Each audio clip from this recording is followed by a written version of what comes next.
വെറും പച്ചവെള്ളത്തിൽ കുളിച്ചാലും ഗംഗാനദിയിൽ കുളിച്ച പുണ്യം കിട്ടാൻ എന്തു ചെയ്യണമെന്നറിയാമോ?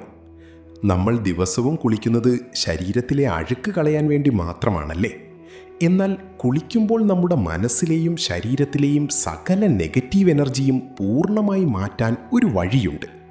ഇന്ത്യയിലെ സകല പുണ്യനദികളിലും കുളിച്ച ഫലം കിട്ടാൻ കുളിക്കുന്ന സമയത്ത് ഈ ഒരു മന്ത്രം നിർബന്ധമായും ജപിച്ചിരിക്കണം.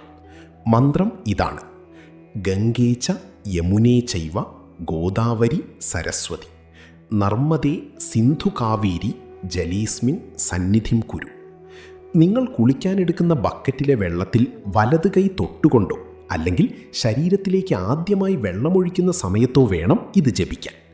ഗംഗ, യമുന തുടങ്ങി 7 പുണ്യനദികളുടെയും സാന്നിധ്യം ഞാൻ കുളിക്കുന്ന ഈ വെള്ളത്തിൽ ഉണ്ടാകണേ എന്നാണ് നമ്മൾ ഇതിലൂടെ പ്രാർത്ഥിക്കുന്നത്. ഇങ്ങനെ ചെയ്യുമ്പോൾ നിങ്ങളുടെ ക്ഷീണവും ടെൻഷനും ഒക്കെ മാറി ശരീരത്തിനൊരു പ്രത്യേക തേജസ് വരുന്നത് നിങ്ങൾക്ക് തന്നെ ഫീൽ ചെയ്യാം. ഇതൊന്ന് ശീലമാക്കി നോക്കൂ. ഈ മന്ത്രം നിങ്ങൾക്ക് നേരത്തെ അറിയാമായിരുന്നോ?